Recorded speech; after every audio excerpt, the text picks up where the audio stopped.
East of Phoenix, Arizona is a mountain range known as the Superstition Mountains. The spirits of the mountain is said to draw you in, and it feels as if the mountain range is always watching you. It is believed to be the most haunted mountain range in America. The jagged mountains are filled with caves, and the native Apache people of the area have long held the belief that these sinister mountains hold a cave that is the entrance to the underworld. Over 600 people have lost their lives to the spirits of the Superstition Mountains. To the Apache Indians, the area is known as the Devil's Playground. But of the devils that entered the area, there was none that could rival the evil of Jesse James Gillies and Michael Logan. These two evil men would torture and bury their victim alive after pushing her down a 40-foot cliff in the Superstition Mountains. Come join me, Holly, at the murder she shed for this true crime tale of terror. But I must warn you, this is a brutal and cruel case that involves SA and torture. Now let's start from the beginning. Peter and Louise Rossetti, who lived in Saugus, Massachusetts, had 3 children, Peter Jr., Donna, and the baby of the family, Suzanne Marie Rossetti. Suzanne was born May 3rd, 1954. The family called her Suze, and she was the apple of her father's eye. As Suzanne grew into her teens, she was a small girl only weighing 90 pounds and 4 feet and 11 inches in height, but what she lacked in stature, she made up for in spunk. She was a beautiful girl who enjoyed making people laugh, and because of her joy, she had plenty of friends. Suzanne was a cheerleader, and this is when she met and started dating a boy named Freddie Quinlan. He was a football player at Saugus High. He towered over his petite girlfriend. She just looked so small against him.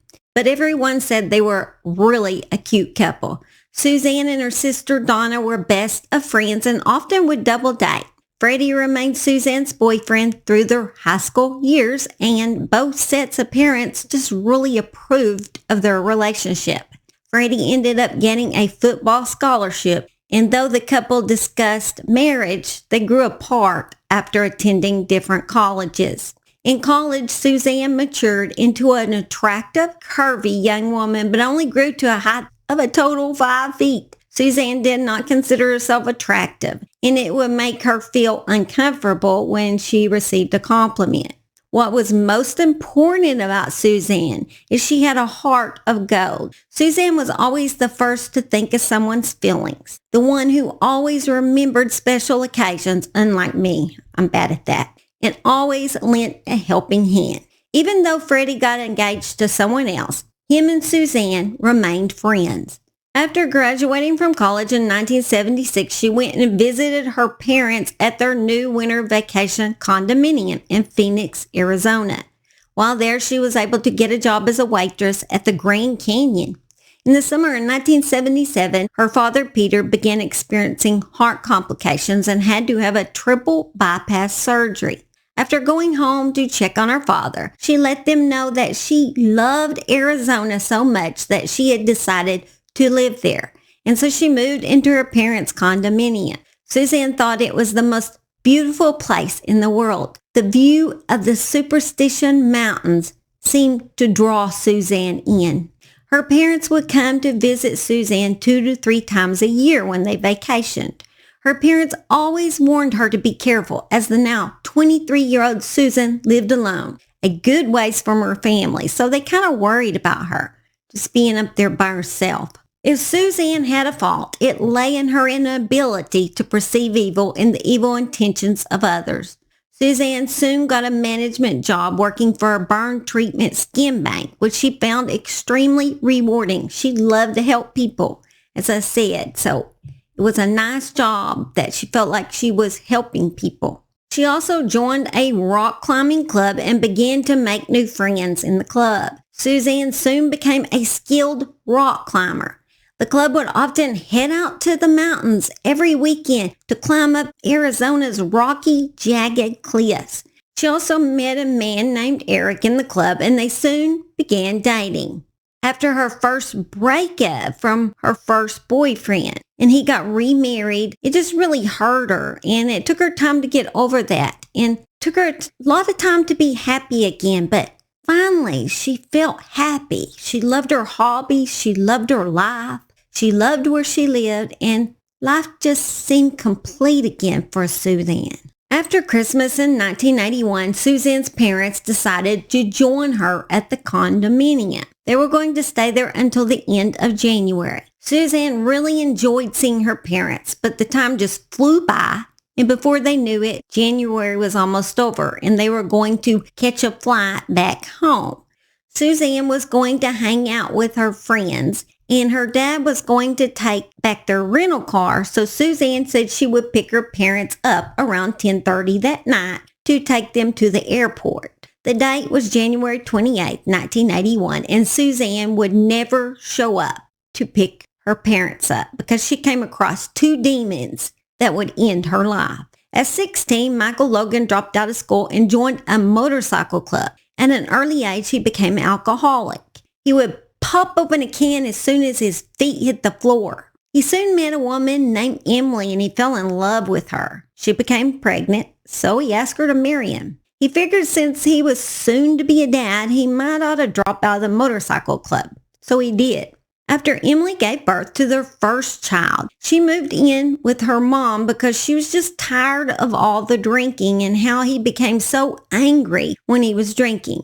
After Emily cheated on him, they tried to work their marriage out once again. She moved back in with him, became pregnant again, and after that, the marriage ended. At just 20 years old, Logan was already divorced and grew a resentment towards women. He had loved Emily and he felt like she had destroyed him. The one thing he did love was horses, so he started a job at a horse racing track and also rejoined a bikers club.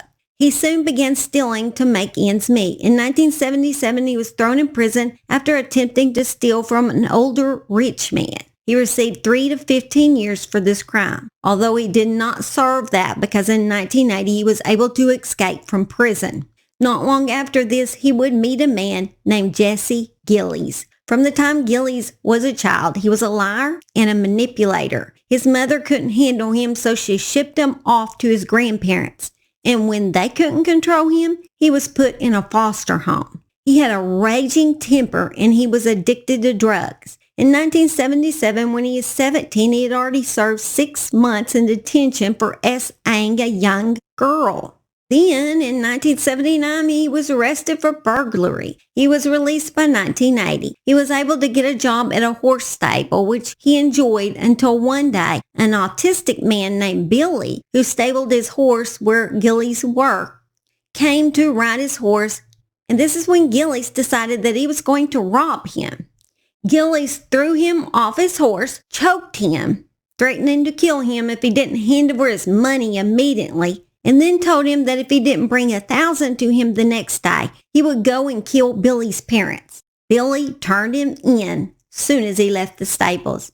He was arrested but released only 6 months later. Fate would unfortunately bring Gillies and Logan together, and though they were evil on their own, when they were united, it truly was like the devil's playground.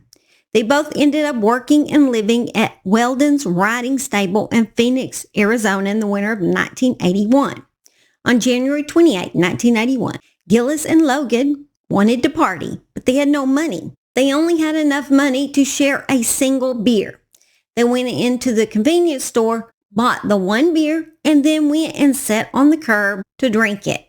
Since Suzanne was running a bit early to meet her parents at the hotel, she decided to drop in at this same convenience store just to waste some time. She went in, bought some gum, and then headed back to her vehicle. She realized that she had locked her keys in the vehicle. The men noticed how petite and pretty Suzanne was and wondered how much money she might have on her. Gillies walked up to Suzanne and said, "Do you need some help?" They were able to unlock her car door. Suzanne was thankful because by now she was late in picking up her parents. Suzanne asked the two men if there was anything that she could do for them in return. They both said, "How about you buy us a 6-pack of beer?" Then after she bought the beer, They asked her if she could give them a ride to the stables. Both men were over a foot taller than Suzanne, and she was not sure if it was such a good idea. But they'd help her out, so she kind of felt obligated to give them a ride. After entering the vehicle, they told Suzanne where the stables were located. After she stopped for them to get out, Gillies struck her with 2 violent blows to the head with his fist. Logan was even surprised about how hard Gillies had hit her. They were in a secluded area, so Gillies threw Suzanne out of the car, tore off her clothes, and raped her on the cold ground. While Gillies was assaulting her, Logan began digging through Suzanne's purse, where he only found $34. They then bound Suzanne's hands to her feet and tossed her into the back seat. They asked Suzanne where she lived because they were going to head to her house to see if she had any valuables. After arriving at Suzanne's condominium, they untied her and went in. Gillies took Suzanne to the bedroom upstairs where her parents slept and assaulted her again. While searching the house, Logan found Suzanne's ATM card. After Gillies was done raping Suzanne, he called Logan to come have his turn. Logan then came upstairs, Suzanne, while Gillies went downstairs and smoked some weed. After this, they drove to an ATM machine where they forced Suzanne to tell them her ID number. But they were aggravated because the machine would only let them have $200. But what they didn't know was that now their ugly mugs had been caught on a camera. Meanwhile, Peter and Louise were getting concerned because their daughter was always on time. It was 2:30 a.m. and she still had not shown up. Around this time, Louise noticed a car drive by that looked like Suzanne's vehicle, but she told Peter it couldn't have been her because there had been 2 scruffy-looking men in the car and a girl in the back seat that had looked so terribly sad. Louise didn't know that it was her daughter, and it would be the last time that she would see her daughter alive. Gillies and Logan knew that Suzanne could not just be let go because they did not want to end up back in prison. This is when they decided to take her up Fish Creek Hill in the Superstition Mountains to dispose of her. After arriving at the end of a dead-end road, they pulled Suzanne out of the vehicle and untied her legs. Gillies then threw her on the dirt road and assaulted her again while Logan watched. Then Logan raped her while Gillies watched. When they were finished, Suzanne was informed that they were going for a hike. Suzanne said, "I am not going anywhere with you." Gillies grabbed her arm and jerked her towards the edge of the road, and they headed for an area where the guardrail had been broken. When they were near this area, both men noticed that the cliff looked as if it fell for thousands of feet. They looked at each other and nodded in agreement of what they knew they had to do next. Suzanne was begging, "No, please, no," but they both gave her a push over the edge. Suzanne landed 40 feet on a cliff that jetted out the left side of her body and face, hitting with such force on the almost solid rock that it had knocked her left eye out of her socket and crushed the side of her face. The men realized Suzanne was still alive when they heard groaning. So they then grabbed flashlights and eased their way down the cliff. After they got down to where she was, Suzanne attempted to stand up. She told the men, "Let's go home and let me cook you a meal." They always thought she said this because of her head injury.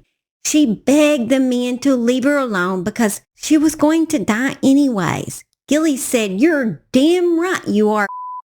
And then they threw her off the cliff again. This time Suzanne fell 20 feet below. They heard her groan again. They would then walk down to her and threw her off for a third time. After they walked down this time, Gillies picked up a huge rock and slammed it in the side of Suzanne's head. She was still breathing, so Gillies began to hit her repeatedly in her head with the large rock. They were just aggravated because she wouldn't die. They were like, "Die, die," and she wouldn't. She was hanging on with the last of her little strength she had left. She was still breathing, so Gillies began to repeatedly hit her in the head with the large rock. They finally decided they would bury her body with rocks. For the next hour, the 2 men gathered large boulders so big that they both had to carry them, and they laid them on top of her body. After completely covering her, Suzanne was still breathing. They felt exhausted, so they sat on top of Suzanne's grave